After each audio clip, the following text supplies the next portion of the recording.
Começou, então, gente, vamos para o segundo momento da aula de hoje, que é micotoxinas, tá? Vou abrir aqui o nosso PowerPoint. Bom, por favor, me dê um retorno aí, quem puder, se está vendo direitinho os slides. Se tiver algum problema, por favor, me grita, fala aí. Ó, tô vendo, tá bom? Bom, gente, vamos lá, né? Respira fundo e vamos falar sobre micotoxinas. Bom, o que que são micotoxinas, né? Micotoxinas, elas são, por definição, são metabólitos, tá? Secundários e tóxicos, produzidos por uma variedade de fungos e especialmente por espécies dos gêneros Aspergillus, o Fusarium, Penicillium e Alternaria. Então, a gente tem aqui, né, quatro tipos importantíssimos, né, de fungos, né, quatro espécies aqui, que são produtoras de micotoxinas. Então, o que que a gente vai ver, né? Como a própria definição de micotoxina diz, são metabólitos tóxicos, secundários, por quê? Porque o fungo, ele vai produzir outras coisas também, né? Como enzimas, né? Tanto para a sua questão de nutrição, na sua bioquímica, mas nem todos os fungos, né, vão produzir micotoxinas. A gente está vendo aqui as espécies de grande impacto que produzem esses metabólitos secundários tóxicos, que vão ser o quê? Fatores ainda mais, né, impactantes dentro das doenças que eles causam. Então, a gente tem uma variedade grande, né, de outras espécies, mas essas que a gente está vendo aqui são as mais importantes, tá? Produtoras de micotoxinas.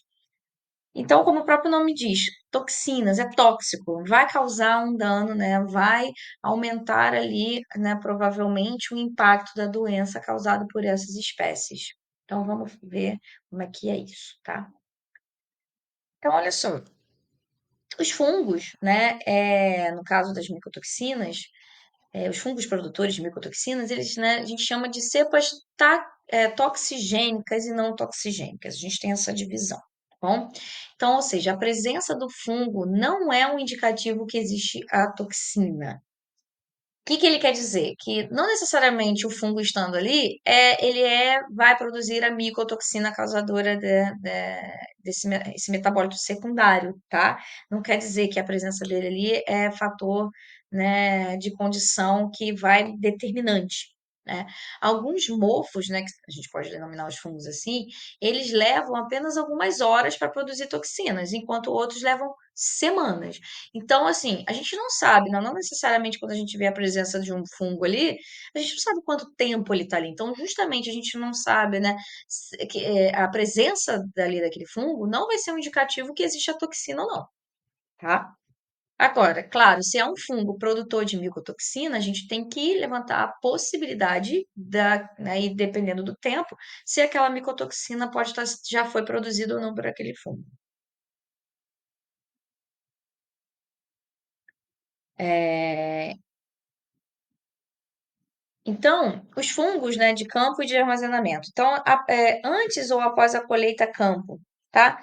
A gente pode já ter a presença ali do fungo e a produção da toxina antes, por exemplo, de uma colheita, ou a gente pode ter, né, a presença da micotoxina durante a secagem dos grãos, ou seja, no armazenamento. O que que isso quer dizer, né? Isso acontece muito com, por exemplo, grãos como o milho, né? Quando a gente fala de aspergilos, a gente fala de aflotoxinas, que é uma possibilidade desse fungo, né? Ele é produtor de micotoxina. Pode ser que aquela micotoxina ela já estava presente antes daquele armazenamento daquele grão ou depois. Então, durante esses períodos, né, as espécies de fúngicas de maior importância na contaminação das safras dos grãos que a gente tem é o que é o Fusarium, Aspergillus e o Penicillium. Tá? Então, o que que isso quer dizer? Quer dizer que existem condições ótimas, existem condições, né, que favorecem, né, a produção dos fungos e, consequentemente, das suas micotoxinas. Então, essas condições, elas não são idênticas para os fungos e as micotoxinas, elas dependem de diferentes fatores. Então, a gente vê, por exemplo, o fusário. ele é produtor de uma micotoxina chamada fumonizina, tá? É um exemplo, uma delas, né? Aí a gente tem, por exemplo, o aspergillus, produtor de aflotoxina.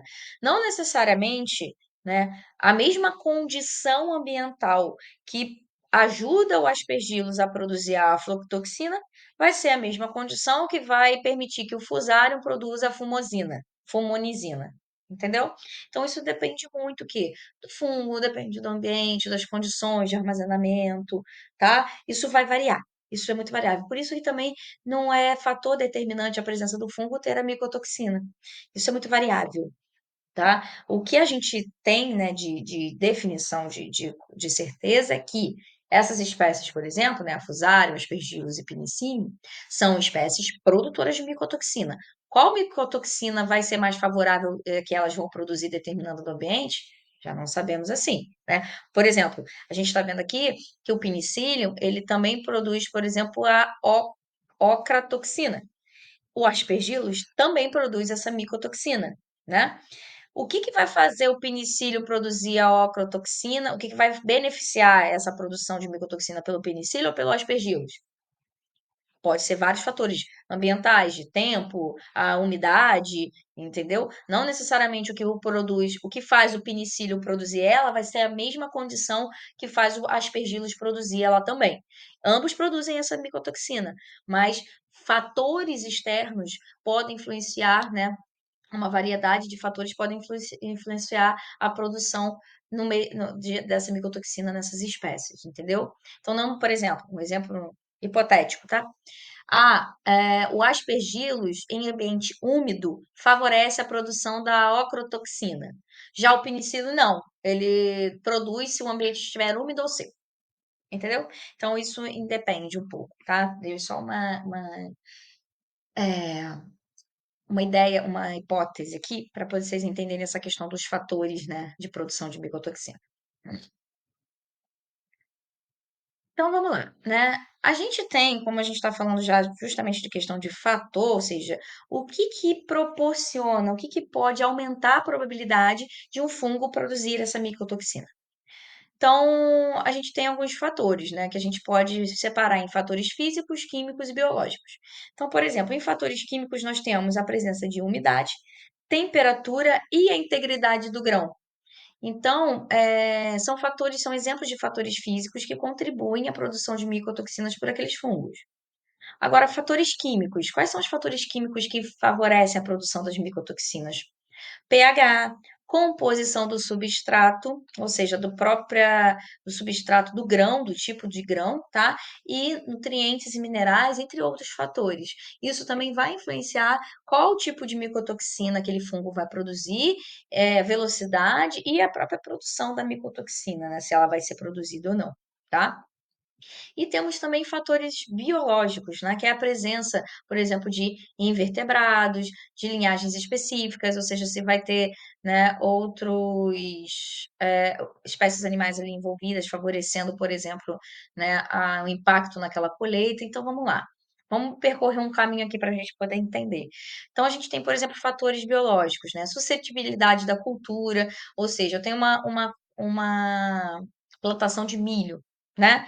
Esse milho, ele é mais favorecido à presença de qual tipo de praga, né, de inseto. Isso também influencia, por exemplo, o crescimento de determinados fungos e, consequentemente, a produção de micotoxinas.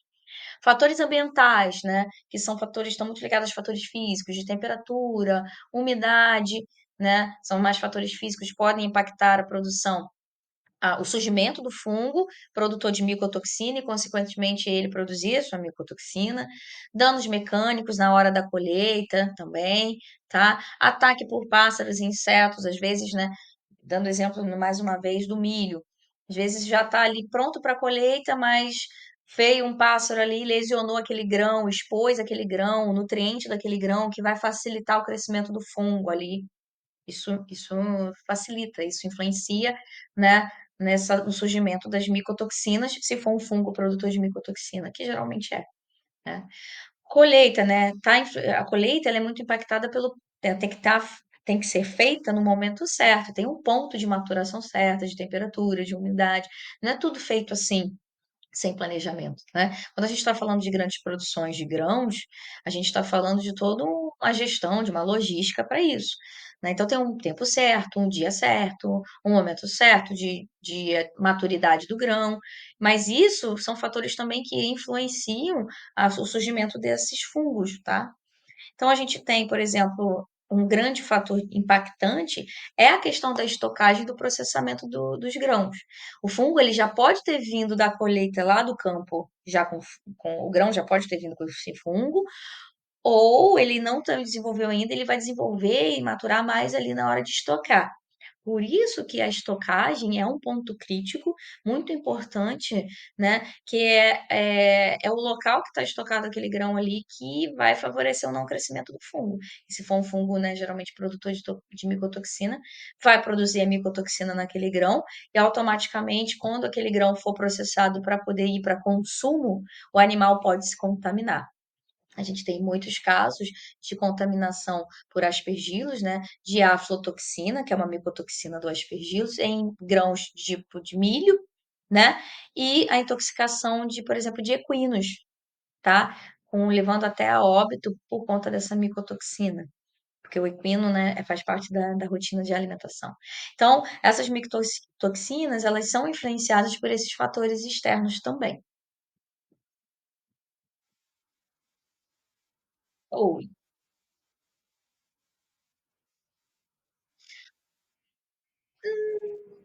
não, não, não, porque na verdade a questão do transgênico está mais ligada na questão da velocidade de produção. São grãos que geralmente amadurecem mais rápido, a colheita é feita mais rápida. Então, assim, é para acelerar o processo de crescimento, né? Geralmente os transgênicos são isso. Por quê? A grosso modo falando, os transgênicos eles vieram para suprir a necessidade do boom de população. Então, existem muita gente e um grande consumo de alimento por essa população. Então, o tempo ele é um fator determinante. Então, a gente precisou o quê? Fazer espécies de grãos de plantas que crescessem mais rápidos para produzir mais rápido, para ter uma colheita mais curta, para ter várias colheitas durante o ano, para ter mais produto para maior consumo. Então, assim, não necessariamente mudou ali, por exemplo, o fator, algumas ingredientes e nutrientes do milho. Então, aquele milho transgênico, ele vai ter a mesma suscetibilidade, nesse caso, de um fungo cometer ele do que um grão não transgênico, né? É claro que a possibilidade, como ele vai fazer uma colheita mais rápida e tudo mais, e geralmente os transgênicos são de grandes produções, são mais bem monitorados, digamos assim. Mas eles não fogem também da possibilidade de terem presença de pragas. A não ser que esse transgênico seja um transgênico também desenvolvido para ser mais resistente a pragas. Aí, consequentemente, ele é mais resistente a fungos e, consequentemente, né, fungos produtores de micotoxina. Entendeu?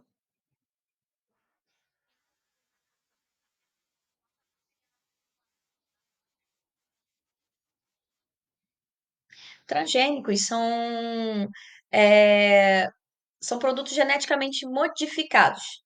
Então, o que que é esse geneticamente modificado? Ele é feito, né, feitos sucessivos cruzamentos, né, e modificações no material genético daquela planta, por exemplo, para poder modificar o comportamento, a produção dela. Não necessariamente, né, porque os transgênicos aí vem a questão do, por exemplo, do impacto dos transgênicos na alimentação, no consumo, que o transgênico faz mal, o transgênico não faz mal, enfim. Mas a manipulação, a confecção dos transgênicos foi justamente para o quê? Encurtar o período de crescimento desses grãos, principalmente falando de grãos, propriamente dito, né? Porque aumentou esse consumo. Então, o transgênico, ele é uma planta, ele é né, e consequentemente a planta vai dar um grão modificado geneticamente, tá? Mas com características, né, principais, primordiais da planta original, tá bom? Bom, então vamos falar da contaminação, né? A gente tem, né, cadeias alimentares humana e animal por meio da contaminação, possibilidade de contaminação por micotoxinas de forma direta e indireta. Então, quando eu tenho uma contaminação direta, tá? É quando um alimento ou a ração se torna contaminado por um fungo toxigênico, produtor de micotoxina, com posterior formação de micotoxina, né? Isso é uma contaminação direta. Contaminação indireta, que é uma outra possibilidade, né? É quando um ingrediente qualquer foi previamente contaminado por um fungo toxigênico e mesmo que o fungo tenha sido eliminado durante o processo, ali o processamento daquele, né, daquele alimento, as micotoxinas ainda permaneceram no produto final. Por exemplo, é o que acontece numa ração. Vamos supor, né? A ração de cão, ela tem grãos na sua composição, tanto que tem, né, também a possibilidade de ser transgênica, que é grãos transgênicos. Ela não é feita do grão ali, né? Ela passa por um processamento.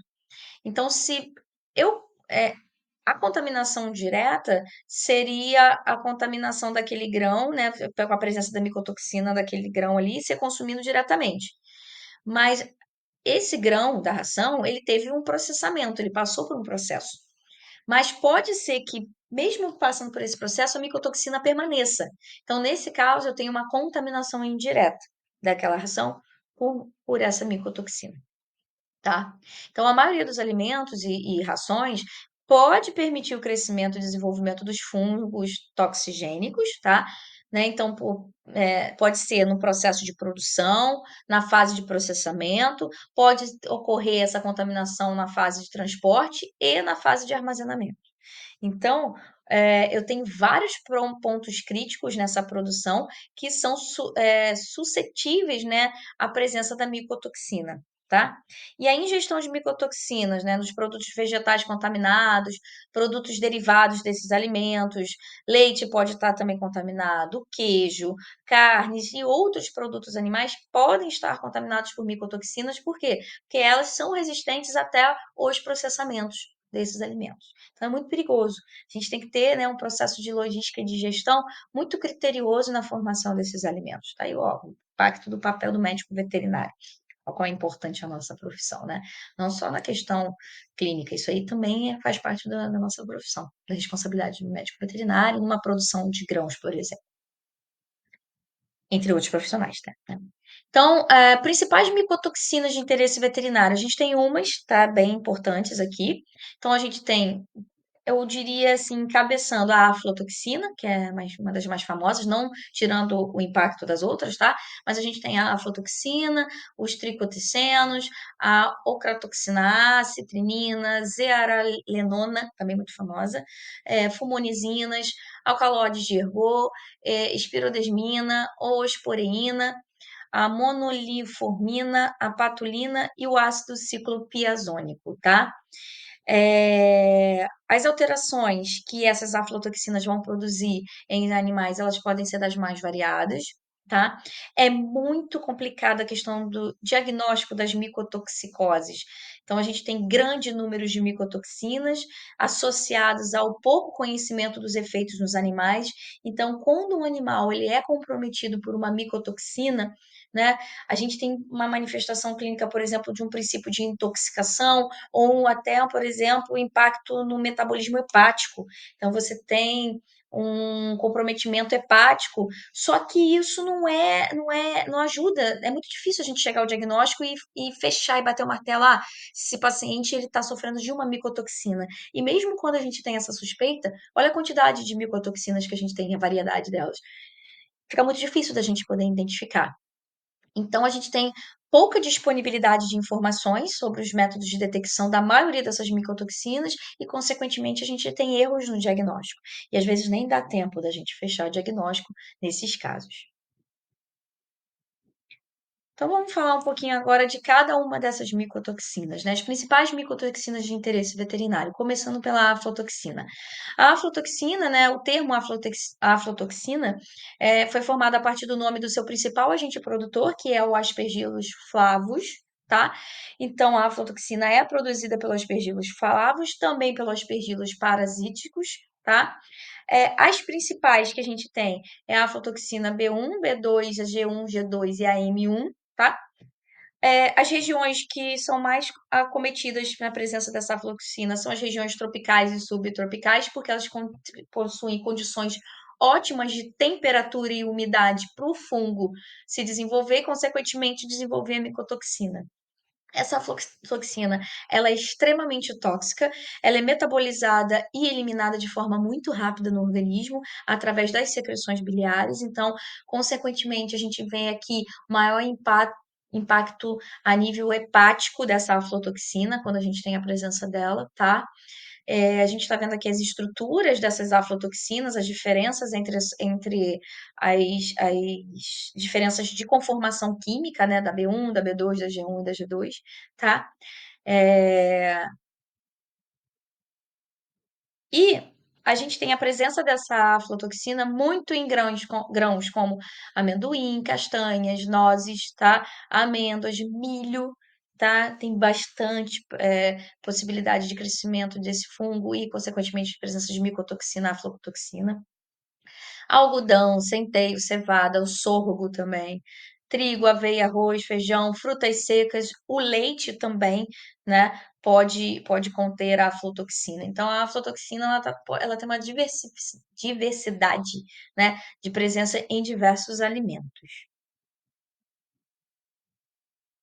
A aflotoxina do tipo B1, né, ela é biologicamente inerte na sua forma natural, né, é, ativa. Então, após ela se ligar de forma covalente às macromoléculas, DNA, RNA ou proteínas, que ela se torna ativa. Então, biologicamente, ela está ali parada, uma vez que o animal, né, consome, ou nós mesmos, né, consumimos, e ela cai, né, na corrente sanguínea, e ela se mistura ali no metabolismo dela, que ela é inativada. Ela é uma aflatoxina muito tóxica, rapidamente metabolizada e eliminada pelo organismo, principalmente pelas secreções biliares, tá? E as manifestações, né, alterações clínicas patológicas, elas podem variar de agudas a crônicas. Então, a gente tem a biotransformações em outros metabólitos, através de reações ali de metabolização que a gente tem hepática, por meio de hidroxilação, redução, epocidação e dimetilação, tá? Pelo sistema enzimático no citocromo P450. Então, uma vez ela cai na corrente sanguínea e quando ela é metabolizada, passa pelo fígado, ela é ativada e ela é rapidamente metabolizada. E, consequentemente, ela pode se manifestar de formas agudas ou crônicas. E essa forma crônica que é perigoso, né? Porque ela fica ali promovendo inflamação, né? Alterações crônicas a níveis hepáticos, né? E aí, consequentemente, pode causar danos severos. Ela é muito tóxica.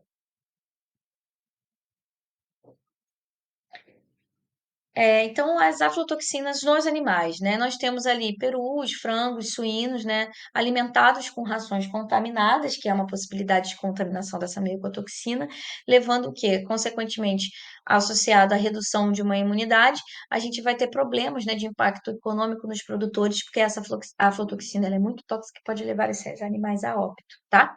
Então, em aves, nós temos lesões hepáticas acentuadas, porque essa aflatoxina passa por metabolização, então, consequentemente, passa pelo fígado, ela causa, né, hemorragias também a nível de músculo, tá? É, formações de inflamação a nível de hepatócito, leva à anorexia, redução do ganho de peso, tá? Redução da produção de ovos, alteração na aparência de algumas vísceras, então você tem ali o fígado pode estar aumentado e amarelado, por que que é um órgão muito acometido, né? Porque passa ali, a aflatoxina ela é metabolizada pelo fígado. Então, você tem um fígado de estrutura friável. O que que é friável? É frágil, né? Ele se desfaz muito facilmente. Tem a infiltração gorda, né, dos hepatócitos, ou seja, você tem ali um processo até de lipidose hepática. Tem alterações em baço, em rins também. A gente tem esplenomegalia, perdão, né? E a gente tem um aumento de rins também. E diminuição, no caso das aves, né? Também da bursa de Fabrícios e do timo. Então, tem aí um impacto no comprometimento do sistema imunológico também. Os efeitos agudos, nós temos as coagulopatias, aumento da fragilidade capilar e extensas hemorragias, tá bom? E os subagudos, que às vezes, né, de ponto de vista econômico, a gente tem alteração na resposta imune, né, torna os animais mais suscetíveis a doenças infecciosas e parasitárias. Então, o efeito subagudo da aflotoxina, ela passa, fica ali despercebido, quietinho, só que ela cai a imunidade do animal e aí vem outras doenças oportunistas e compromete aquele animal, tá? Então, tá aí. É difícil o diagnóstico, porque se é uma fase subaguda, se é um efeito subagudo desse, e aí vem uma doença infecciosa parasitária, a gente vai achar que o animal está morrendo por conta disso. E, na verdade, às vezes ele teve essa doença por conta da presença da aflatoxina que comprometeu o sistema imune dele. No caso de mamíferos, tá? A gente tem a redução da produção de leite, a redução do ganho de peso, a diminuição da velocidade de crescimento, então a gente tem um impacto no crescimento desse animal, redução da produção de carne, problemas reprodutivos, tá?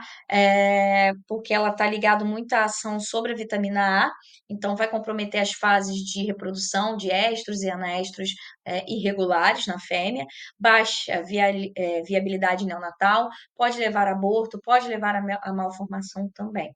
A gente também tem redução na função da detoxificação de toxinas e drogas pelo fígado, ou seja, essa aflatoxina, por ser metabolizada, né, via hepática, ela acaba sobrecarregando esse fígado também, né? E aí esse fígado fica inviabilizado de metabolizar outras coisas, nutrientes, vitaminas, fármacos que às vezes, né, que a gente tem que utilizar para aquele paciente, para aquele animal. Existe também a possibilidade de redução na produção de proteínas plasmáticas, então a gente tem um mecanismo de coagulação sanguínea, né, sendo comprometido, inviabilizado e, consequentemente, aumentando a fragilidade capilar e, consequentemente, promovendo hemorragias. Então, a gente tem aqui alguns exemplos de necrópsia, né? Por exemplo, um fígado afetado pela aflotoxina, tá? E um fígado normal. A gente está vendo aqui na figura A esse fígado de aspecto de lipidose, amarelado, né? Um fígado comprometido causado, né, um dano causado pela presença da aflatoxina, e na fonte B, né, na figura B, olha a coloração desse fígado, né, um fígado mais dentro da normalidade, né, com essa coloração característica do órgão. Então, olha a diferença, né, um amarelado e um fígado normal.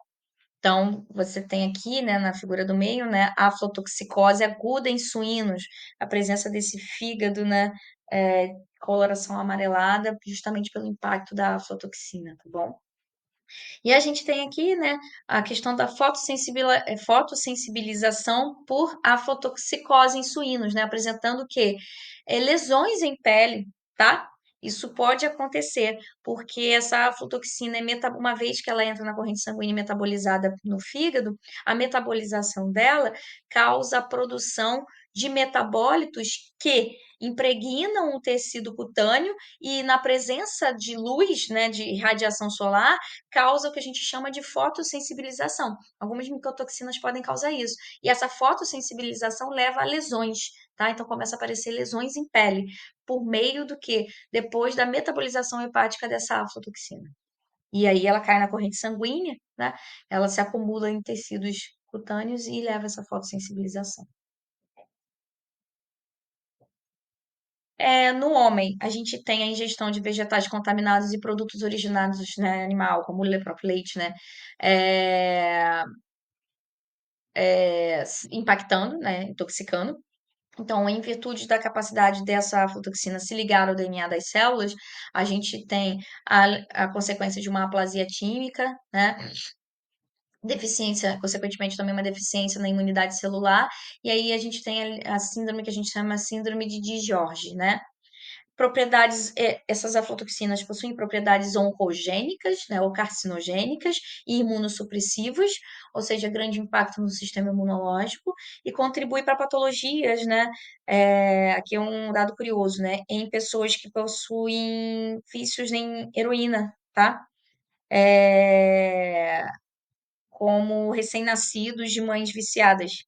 Então, é claro que é uma uma associação muito infeliz, né? Muito não é comum, mas você você tem essa possibilidade, né? É muita infelicidade você ter essa condição e adquirir uma aflatoxina por meio da alimentação, né?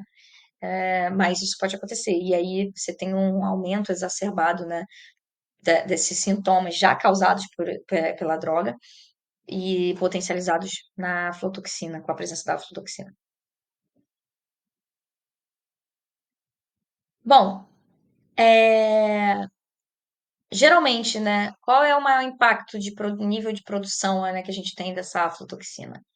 É principalmente na produção avícola, né, na indústria avícola, na verdade. Por que que ela foi mais atingida? Porque a gente tem, né, a questão do melhoramento genético para ter uma melhor produtividade. Consequentemente, a gente tem uma negligência, né, com o desenvolvimento de linhagens de animais resistentes a certas doenças. Então, conforme a gente foi fazendo alguns cruzamentos para aumentar a produtividade, a gente foi induzindo, né, introduzindo no mercado novas técnicas de criação e de alimentação, principalmente na criação de animais na indústria avícola. E essas condições, né, levaram a uma série de respostas metabólicas e hormonais, né, diferenciadas e deram mais possibilidade da manifestação dessa aflatoxina uma vez acometida nesses animais. Então, por exemplo, fatores ambientais estressantes também contribuem, né, principalmente na fase, né, de pintinhos, né, na produção avícola, que é uma fase de transição de dieta, e aí somado a todos esses fatores ambientais estressantes, mais a questão da alimentação, a gente tem animais e linhagens mais susceptíveis às micotoxicoses, tá? Então, de aflatoxina, né, a gente já viu aí os seus mecanismos de ação, né, os seus impactos.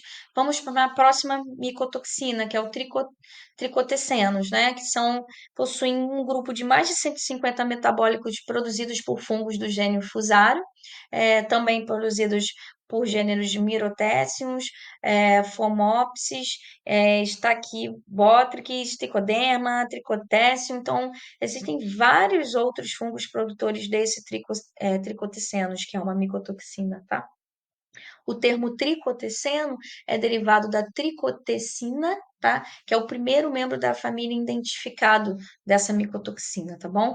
A gente vê aqui a estrutura química do tricoteceno nessa figura. E é uma micotoxina, né?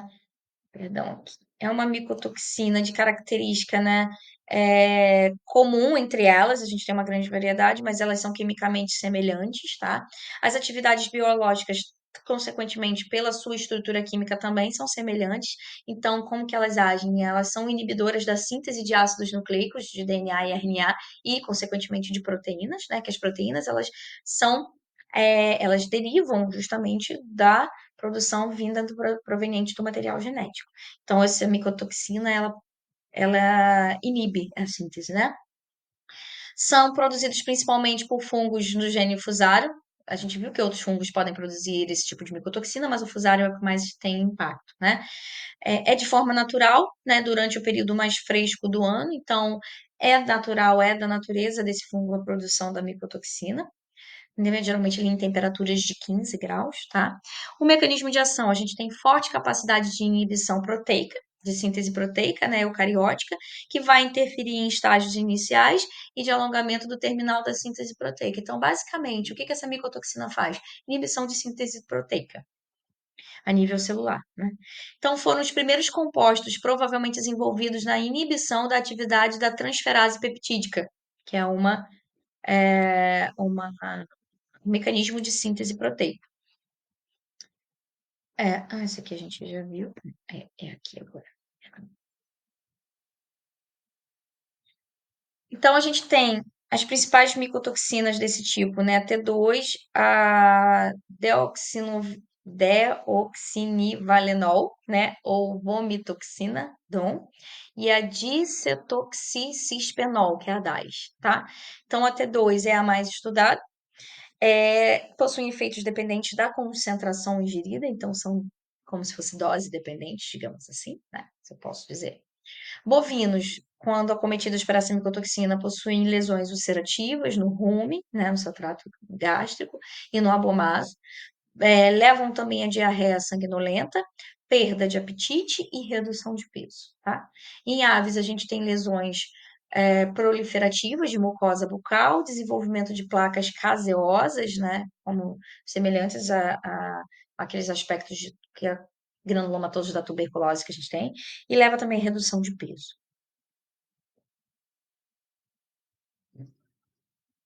É,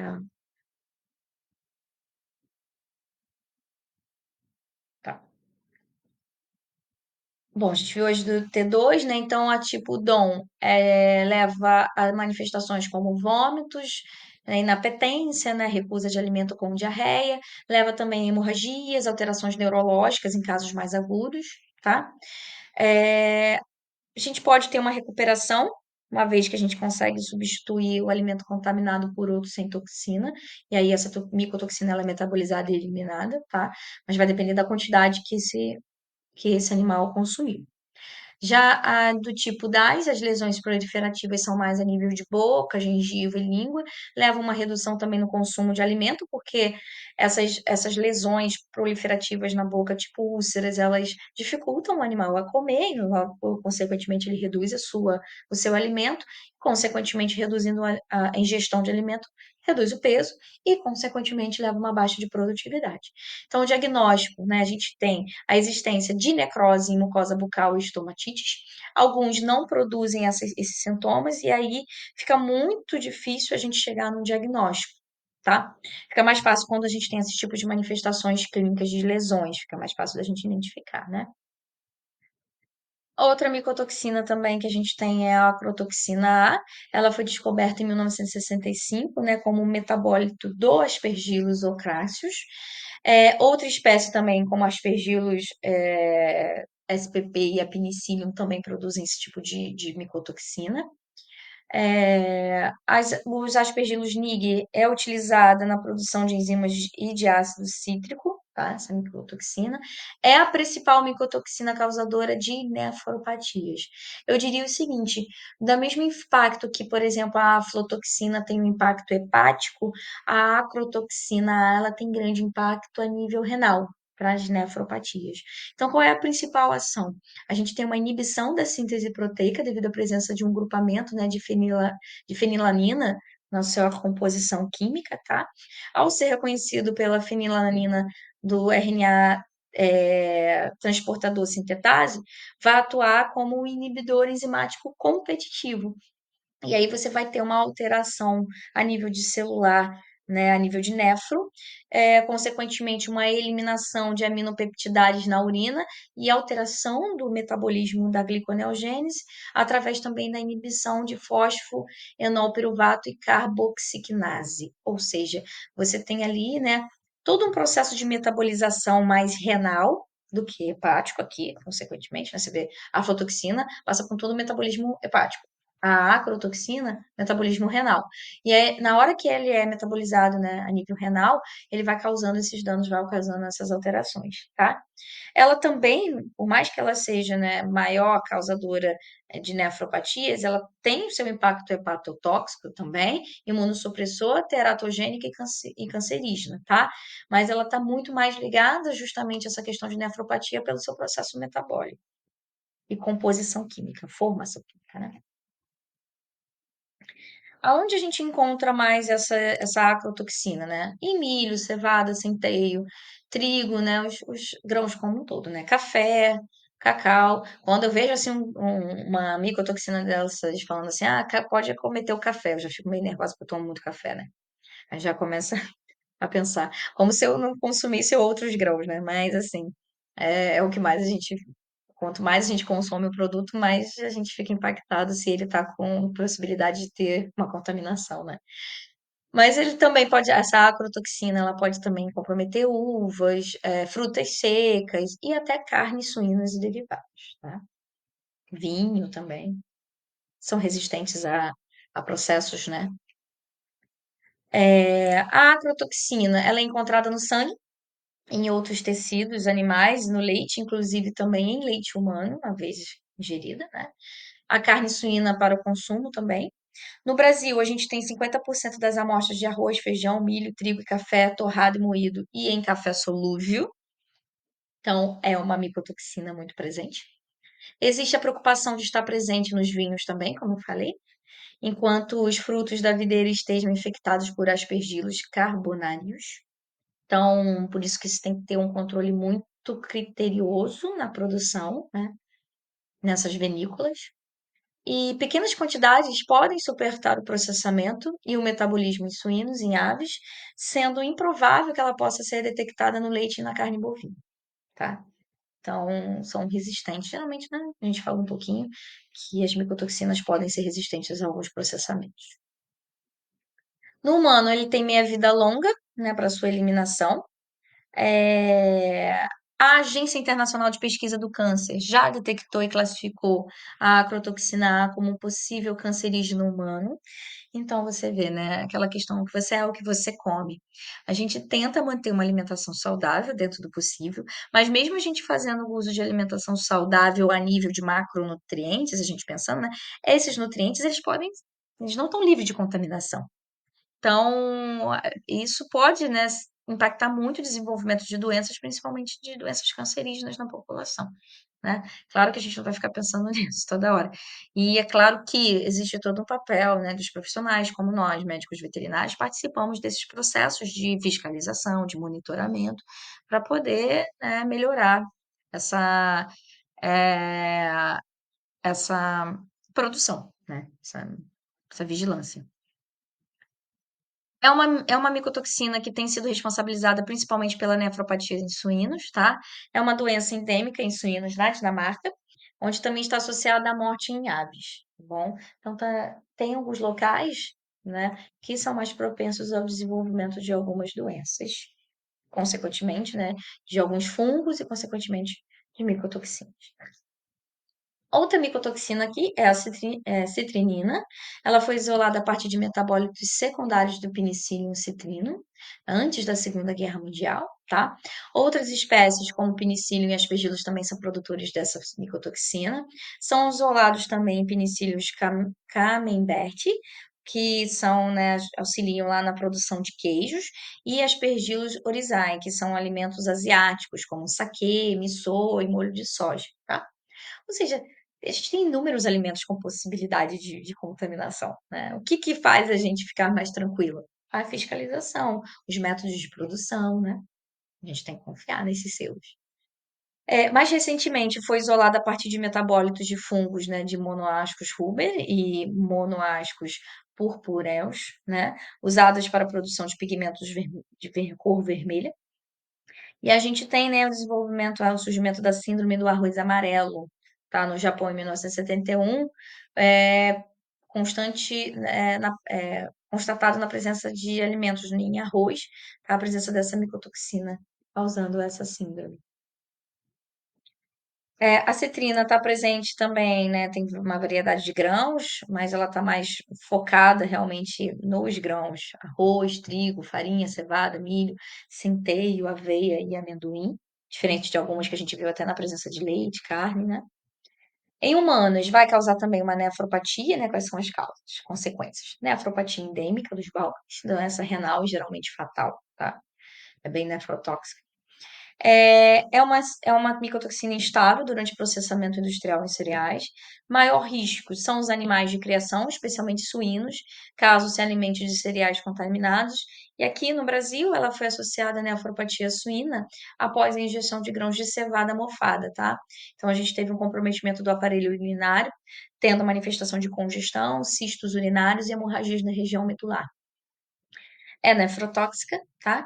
E a gente tem outros sintomas, como petequias, né? O surgimento dessas manchinhas, né, na nível visíveis na pele, sufusões na glote e epiglote, congestão e hemorragia na mucosa estomacal, lesões pulmonares, intestinais e também cardíacas. A outra micotoxina, né, também a zearalenona, produzida pelo Fusarium gramináceo, é, é bem famosa, tá? Ela tem uma atividade estrogênica Então, é amplamente encontrado em contaminantes em diversos países. A gente tem o impacto, né, da síndrome de estrogenismo em suínos na região sul do Brasil, ligados a essa micotoxina. Então, a denominação de toxina para a zearalenona é considerada inadequada, uma vez que, embora biologicamente potente, ela é raramente tóxica, tá? Então, você tem aí a estrutura semelhante ao estradiol, por isso que ela causa essa síndrome, tá? Que é o principal hormônio produtor no ovário feminino humano, e estrogênio não esteroidal e é então considerada um micoestrógeno, tá? A, essa micotoxina é muito encontrada em milho, cevada, malte e sorgo, tá? Centeio, aveia, arroz, também algumas frutas, como banana, nozes, soja, cerveja e resíduos em ovos, leite e carne, tá? No Brasil, essa toxina já foi encontrada em cereais, em aveia e em flocos também. Então, qual é o maior impacto, né, biológico dessa micotoxina? É o hiperestrogenismo em suínos que tem sido observada desde 1920, tá bom? Então, isso vai levar o quê? A causa de distúrbios reprodutivos, tá? A gente tem em aves a tumefação da cloaca, principalmente em peru, e a redução do peso da crista e dos testículos em frangos, né? Então, você tem, por exemplo, também comprometimento de vacas e suínos e ovinos, perdão, com problemas reprodutivos. Então, geralmente, né, a gente tem perdas zootécnicas, declínio na taxa de ovulação, muitos impactos reprodutivos causados na presença dessa micotoxina. Já a fumonizina é uma micotoxina também produzida pelo gênero Fusarium, principalmente por Fusarium verticilioides, tá? Também tem outras espécies de fungos, como a alternaria, a alternata, produtoras dessa micotoxina. A gente tem um grupo de 16 substâncias, tá? De B1, e a gente tem FB1, B2, B3, B4, A1, A2, A3, AK1, C1, C3, C4, P1, P2, P3, PH1A e PH1B. A gente tem muitas substâncias, né? Um grupo de 16 substâncias ligadas à fumonizina. Em grãos de milho tem sido associada a casos de câncer de esôfago e principalmente em habitantes ali no sul da África, China e nordeste da Itália.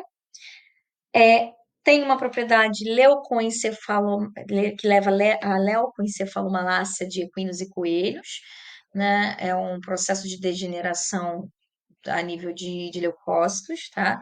Edema pulmonar, hidrotórax em suínos e efeitos hepatotóxicos, carcinogênios e apoptose em fígados de rato. No Brasil, já foram detectados vários substratos, especialmente no milho, na ração, que é a ração principal da maioria, né, dos animais. Então, a gente tem a principal importância, né, o desenvolvimento da leucoencefalomalácia, que é justamente, né, a que a gente chama de LEME, né, que é uma doença neurológica tóxica em equinos, ou seja, leva a uma degeneração, um comprometimento do tecido do sistema nervoso central, principalmente cérebro, né, literalmente promove uma alteração morfológica ali a nível, né, macro até, o cérebro ele fica como se fosse se esfarelar mesmo, né? A gente tem uma malácia, ou seja, ele perde a forma, ele fica mais maleável, mais friável, levando então, consequentemente, né, a ataxia, paralisia oral e facial, e o animal não se alimenta e, consequentemente, vem a óbito. Então, o mecanismo de ação não está muito esclarecido ainda, né, mas não envolve interação com o DNA. Então, por outro lado, sua semelhança com a esfingosina sugere uma provável intervenção da biossíntese, na verdade, do esfingolipídio, né, um componente das células ali, principalmente do sistema nervoso central. Então, ela leva uma inibição, né, uma hipótese. Você tem que leva uma inibição da biossíntese dos esfingolipídios, acarretando um grande problema de atividade celular, podendo resultar em patologias envolvendo também tecido hepático, nervoso e carcinogênese, ou seja, produtora de câncer, né? Alcaloides de ergot são uma das mais antigas micotoxicoses, tá? São produzidos por diversas espécies do gênero Clavíceps. Então, na Idade Média, era falado como fogo sagrado, ou fogo de Santo Antônio. Por quê? O que que acontecia, né? Existiam as intoxicações coletivas de populações pelo consumo derivado dos grãos contaminados pelo fungo. Então, os sintomas mais comuns, né? Então, geralmente as pessoas elas consumiam aquele grão e aí eram várias pessoas, então você tinha ali uma intoxicação coletiva.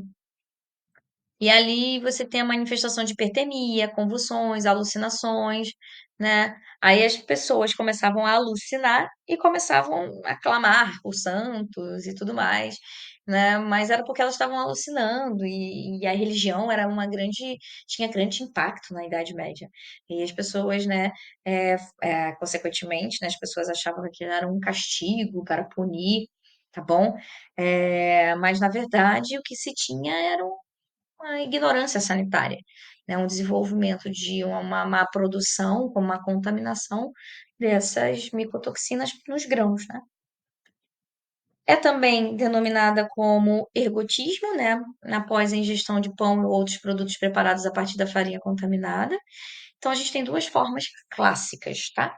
A gangrenosa e a convulsiva. A forma gangrenosa, a gente tem um comprometimento do suprimento de sangue para as extremidades do corpo, consequentemente, diminuição do aporte aqui de aporte sanguíneo, consequentemente, diminuição do aporte de oxigenação e a gangrena. E a forma convulsiva, que afeta o sistema nervoso central, afeta a produtividade do animal e a redução do ganho de peso e a produção de leite. Acho que tem alguém com microfone ligado. Desliga aí, caso não for perguntar alguma coisa. Então a gente tem alguns fungos, né, produtores, né, o Clavíceps purpurea, né, que compromete centeio, outros cereais. Temos outros que vão comprometer gramíneas forrageiras, né, como o Clavíceps paspali. O fusiformes, a gente tem também a produção dessa micotoxina. Enfim, a gente tem várias espécies desse fungo como produtor dessa micotoxina. Com as técnicas mais modernas de limpeza e de produção de grãos, a gente tem um problema do ergotismo praticamente eliminado na cadeia alimentar humana, quase não se tem mais esse tipo de ameaça, tá? Porém, entretanto, todavia, ainda é uma ameaça sob aspecto veterinário, porque alguns animais ainda são suscetíveis, como bovinos, ovinos, suínos e aves, tá? Os sintomas clínicos, eles vão desde a gangrena, do aborto, a convulsões, quando compromete o sistema nervoso central, supressão de lactação, hipersensibilidades, ataxia, ou seja, a perda de coordenação dos movimentos musculares voluntários. Então, aqui algumas manifestações, né, da presença desses alcaloides de ergot, algumas manifestações de lesão, tá? Olha aqui a lesão feia, né, daqui a nível de casco, né? Bem, bem impactante. Outra micotoxina é a esporidesmina, tá? Que causa o quê? Uma condição muito famosa, né, na medicina veterinária, que é a fotossensibilização dos animais. É produzida pelo fungus Phytomyces chartario, que é um fungo não patogênio para gramíneas, faz parte da decomposição de matéria orgânica vegetal. É uma micotoxina dependente de temperatura, se desenvolve ali numa temperatura de entre 20 e 28 graus, e com a radiação solar e aumento da umidade, favorece o desenvolvimento dela. Então, no Brasil, a maior frequência é em bovinos e ovinos, mantido em pastagens, principalmente dos gêneros da Braquiária decumbens, que é um gênero de forragem muito comum para o alimento desses animais de forma extensiva, né? Então, essa micotoxina, ela é hepatotóxica. Como é que acontece nessa fotossensibilização? O que que leva? As lesões, uma vez passadas pelo metabolismo hepático, né, cai na circulação sanguínea e essa micotoxina, ela libera esses metabólitos que são tóxicos também após a metabolização hepática, e ela se acumula no tecido. E essas lesões, uma vez com a radiação solar, elas vão evoluir para a obliteração dos ductos biliares, vão impedir a eliminação da bile no intestino. E nos animais normais, junto com a bile, é eliminada a filoeritrina, que é um produto oriundo do desdobramento da clorofila, né? Que é o processo metabólico dessa pastagem. A atividade fotossensibilizadora. Sem ser eliminada, ela cai na circulação sanguínea e provoca fotossensibilização.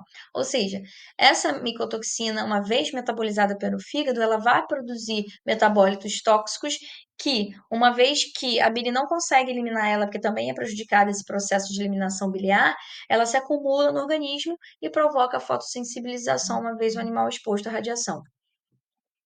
Então, a gente tem, né, o esquema da fotossensibilização micotóxica em ruminantes, tá?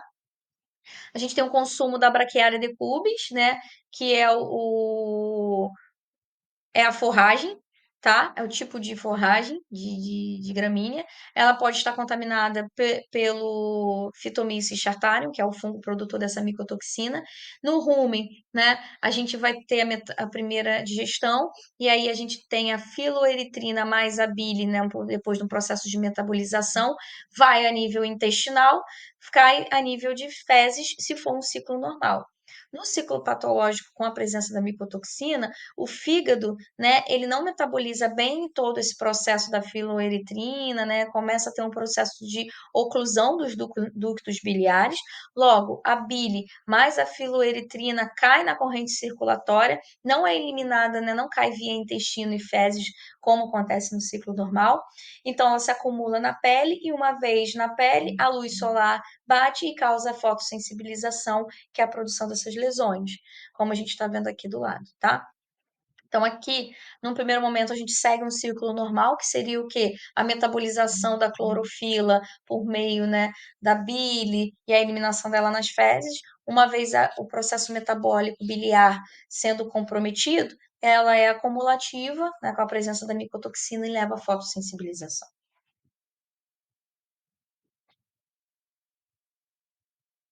Outra micotoxina é a oxporeína, tá? Que é pouco estudada, então, consequentemente, é pouco conhecida, né? É produzida pelo Oxfora colaris ou pelo Chaetomium trilaterale. Geralmente a gente encontra no milho, no amendoim, no trigo e no sorgo, tá? A umidade e a temperatura são fatores primordiais para o desenvolvimento dessa micotoxina, então a gente tem uma umidade ali em torno de 16% e uma temperatura maior de 20 graus, favorecendo essa micotoxina. Os sintomas, uma vez comprometido, né? Desidratação, necrose, aumento de tamanho desse proventrículo, grave inflamação dos rins, gota visceral, comprometimento articular e pode levar à mortalidade elevada em pintinhos. Então, as aves são as espécies mais acometidas por essa micotoxina, tá bom? Deixa eu ver, faltam. Deixa eu ver só aqui, gente, quanto que falta. Eu vou ter que parar a gravação e fazer uma terceira gravação. Porque ainda faltam alguns slides e já vai dar já quase uma hora dessa gravação, senão a gente vai cortar e eu vou perder os últimos slides.